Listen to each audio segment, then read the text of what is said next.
पिछली कड़ी में हमने देखा था किस तरह सिनेमा हीरो का चांस दिला दूंगी कहकर चंपा ने मन्नू को उल्लू बनाया था। चंपा के हाथों से उल्लू बन गया था मन्नू।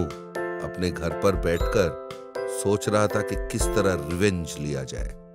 चंपा, तूने बहुत उल्लू बना लिया। मैं हीरो जैसा दिखता हूँ ऐसा झांसा देकर मुझे सिक्योरिटी गार्ड से पिटवाएगी। तुझसे मैंने अपने पैर नहीं धुलवाए ना तो मेरा नाम नहीं।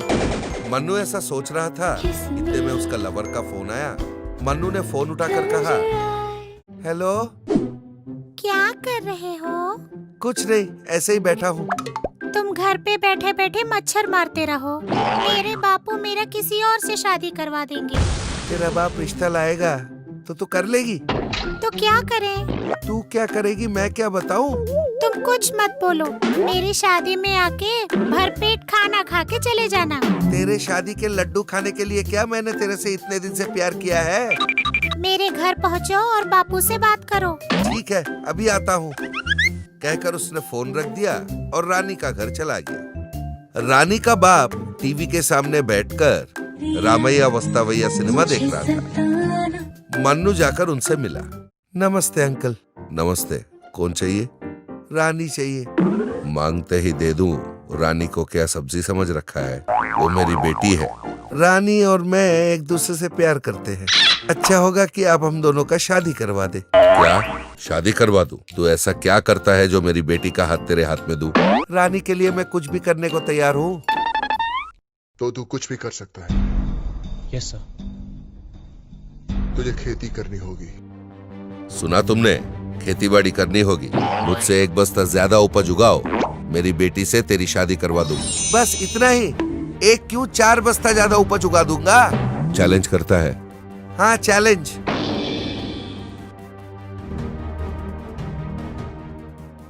अरे मैंने होने वाले ससुर के सामने बड़े बड़े डींगे मार दिए, पर मुझे खेतीबाड़ी तो आती ही नहीं। अब क्या करूं मैं? उस चंपा से कुछ करवाना पड़ेगा। ये सोचकर उसने चंपा को फोन लगाया। हेलो चंपा, कहाँ है तू? घर पे ही हूँ। क्या बात है, तेरे घाव भर गए क्या? ए, जो बीत गया उसके बारे में याद मत दिला। हाँ, अच्छा बता, और कितने दिन हम टॉम और जेरी की तरह मारपीट करते रहेंगे? अब तो हम अच्छे दोस्त भी बन गए हैं। हाँ, ये बात भी ठीक है। ए सुन, मेरे पास एक बढ़िया प्लान है। प्लान? कैसा प्लान? आजकल ना सारे लोग ऑर्गेनिक फूड्स के पीछे भाग रहे हैं। हाँ, तो? मेरे 10 एकड़ जमीन तो है ही, पर मुझे खेतीबाड़ी का काम कुछ आता नहीं। मैं पैसे लगाता हूँ, तू पूरा काम देख ले। जो भी मुनाफा होगा आधा आधा बांट लेंगे। आइडिया तो एकदम बढ़िया है, मगर तू मुझे इस बार भी धोखा तो नहीं देगा ना? इसमें कोई 2 नंबर ही नहीं है। पैसे मेरे, काम तेरी, दोनों पार्टनर्स। ठीक है, फिर चलते हैं, काम शुरू करते हैं। इसके बाद दोनों खेत आ पहुँचे। वहाँ पर कांटे भरे पेड़ और बड़े बड़े पत्थर पड़े हुए थे। तूने तो कहा खेत है, मगर यहाँ पत्थर ही है। हाँ, ये मेरा खेती है, पर इतने दिन ऐसे ही पड़ा था तो ऐसे बन गया। ठीक है, बता क्या करना है?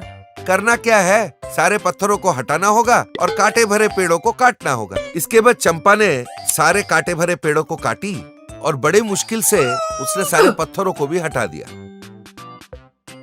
और खेतीबाड़ी करने लायक बना दिया। जल्दी जल्दी करना तू काम। अरे कर रही हूँ ना, जल्दबाजी मत कर। ये ले, खत्म हो गया। अब क्या करना है बोल? ये काम होने के बाद उन बैलों को और भैंसों को ठीक से धोना। क्या भैंसों को नहलाना है? मैं खुद ही कभी नहीं नहाती और मैं इन भैंसों को नहलाऊं? हाँ, तो फिर क्या समझा तूने? जल्दी जल्दी काम खत्म कर। कल खेत में पानी देना है, फिर हल जोत के बीज लगाना है। ठीक है। चरी चंपा ने सारे पशुओं को धोया।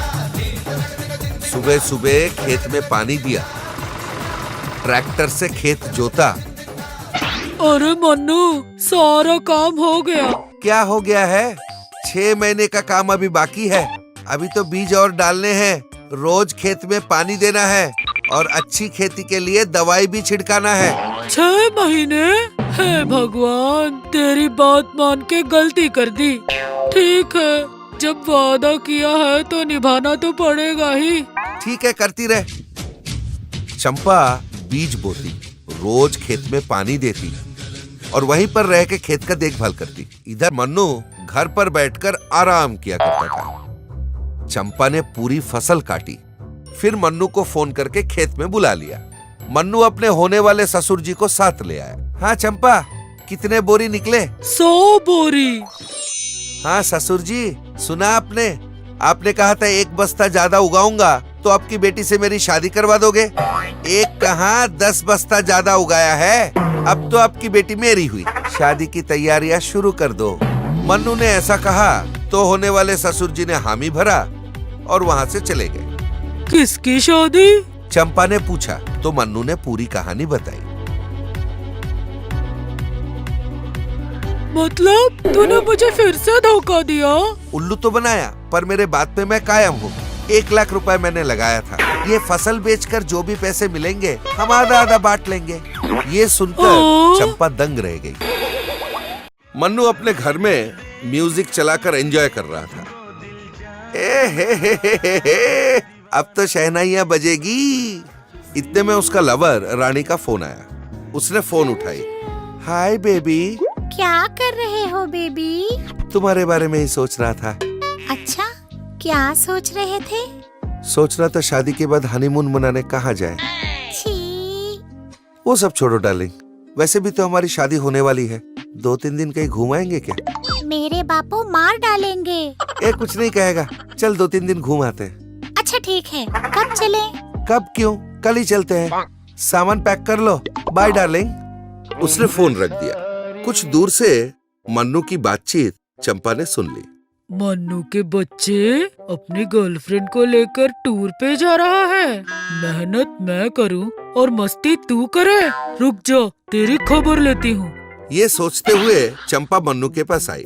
चंपा को देख के मन्नू ने कहा, अरे चंपा, फिर आ गई तू? फिर आ गई का मतलब मैं नहीं आ सकती क्या? अरे नहीं, मैं वो नहीं बोल रहा था। कल तक तू इतना काम धाम कर रही थी, बहुत टायर्ड हो गई होगी। सोचा तू आज रेस्ट कर रही होगी। अरे मुझे रेस्ट की क्या जरूरत? हाँ, तू तो डेंजर भूत है, तुझे रेस्ट क्या करना है? क्या कहा बे?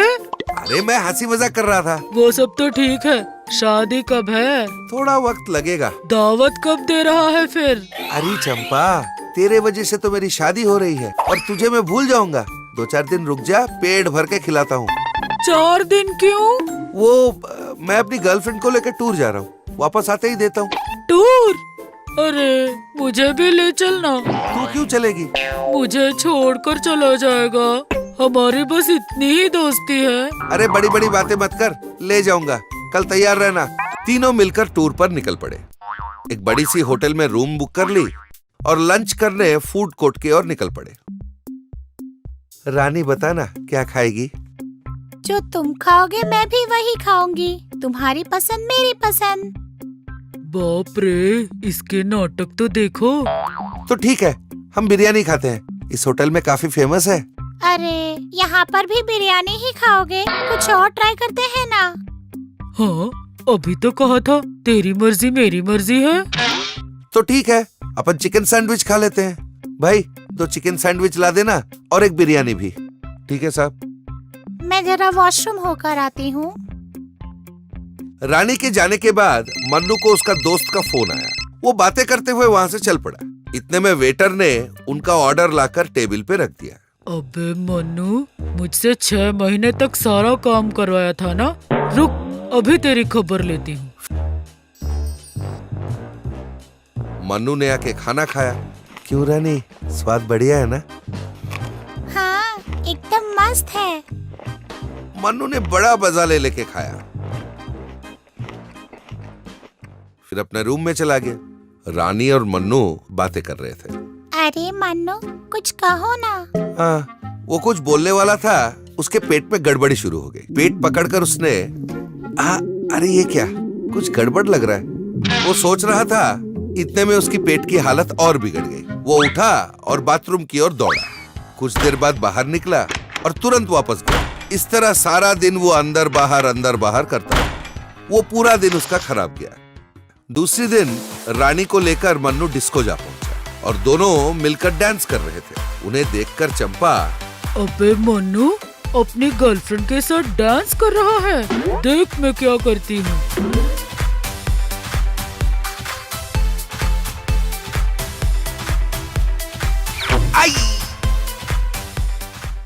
मन्नू हॉस्पिटल के बेड पे लेटा था और पास खड़ी रानी रो रही थी।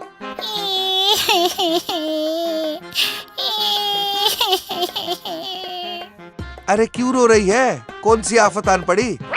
पूछ रहे हो क्या हुआ? कहा था कि 2 दिन एंजॉय करके आते हैं, मगर अब देखो अस्पताल पहुंच गए। और क्या होना था? मुझे तुम्हारे साथ आना ही नहीं चाहिए था, मैं तो चली। मन्नू मन में सोचा, हाँ पूरी कहानी तो उल्टी पड़ गई। मैं कुछ सोच रहा था और कुछ और हो रहा है। ये पूरी चंपा की शैतानी लगती है मुझे। वो मन में सोच रहा था, इधर उनकी बातें दरवाजे के पीछे छिपकर चंपा सुन रही थी और हंस रही थी।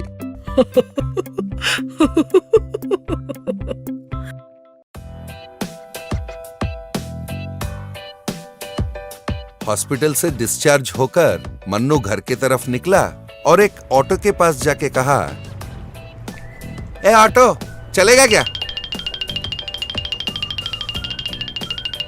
ओ ऑटो वाले भैया, फिल्म नगर जाना है, चलोगे कि नहीं? ए भाई तुमसे ही बोल रहा हूँ, सुनाई नहीं देता क्या? मेरे ऑटो के कान नहीं है, पर तुम्हारे तो है। चल रहे हो कि नहीं बोलो? छी, मैं उस तरह का इंसान नहीं हूँ। हट। ए मैं भी उस तरह का इंसान नहीं हूँ, चमड़ी उधेड़ दूंगा। फिल्म नगर चलेगा कि नहीं बोल? फिल्म नगर जाना है, चलो। तो चलाओ भाई।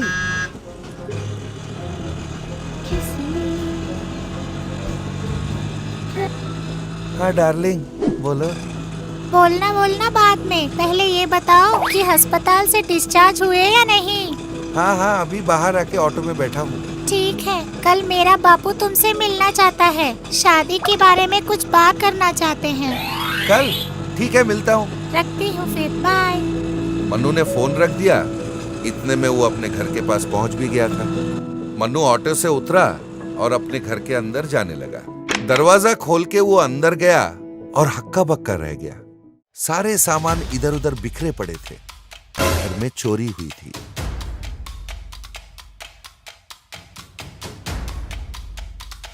अलमारी खाली पड़ी थी।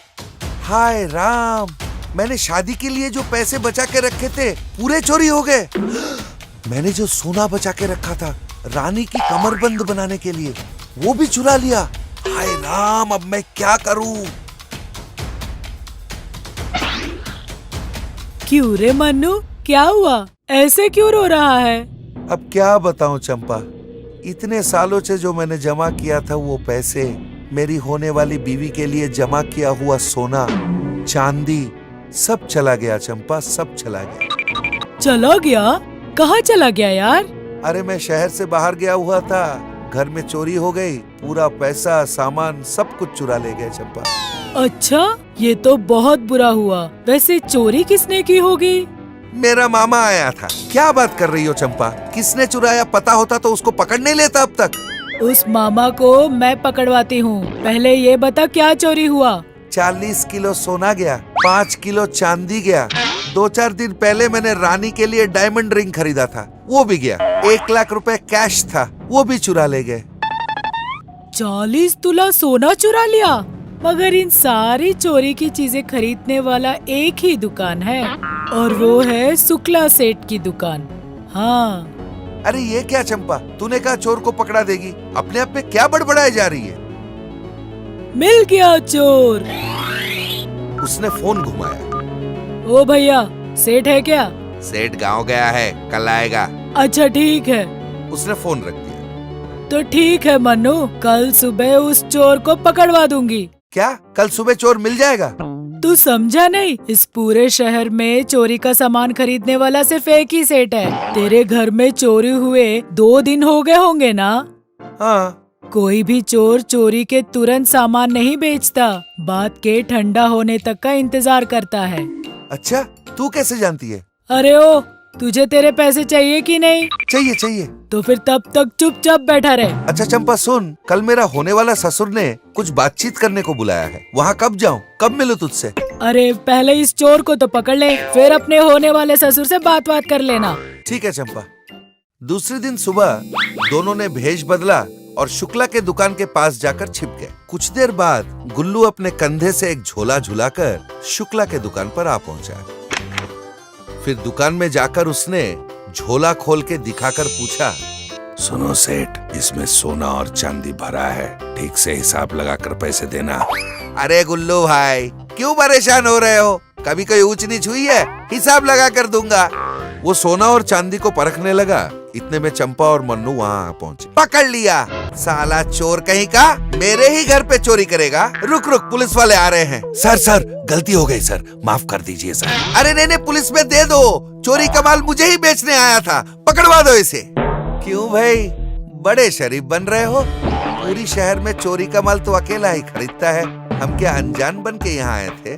तू भी जाएगा बेटा अभी अंदर। रुक, अरे नहीं सर, मैं आपके पैर पकड़ता हूँ, हाथ जोड़ता हूँ, जो चाहिए ले जाओ। भाई तुम्हारा जो सोना था ना, उसका दुगना दे दूंगा, मुझे छोड़ दो भैया। उसने मन्नू के सोने का दुगना सोना मन्नू को वापस किया। मन्नू ने सोना ले लिया और गुल्लू को पुलिस में पकड़वा दिया। फिर दोनों वहां से घर की ओर निकल पड़े। थैंक्स चंपा, इतने दिन से मैं तुझे अपना शत्रु मान रहा था, पर आज तूने मेरी बड़ी सहायता की चंपा। ऐसा क्या? एक बार अपनी बैग देना। उसने मन्नू से बैग ले लिया। तुझे मारने का, पीटने का या कुछ और करने का हक सिर्फ मेरा है। तेरे घर में चोरी भी सिर्फ मैं ही करूंगी। अब ये पोटली मेरी हुई। चंपा, ए रुक चंपा। अरे चंपा, तूने मेरी पीड़ा गर्द कर दी।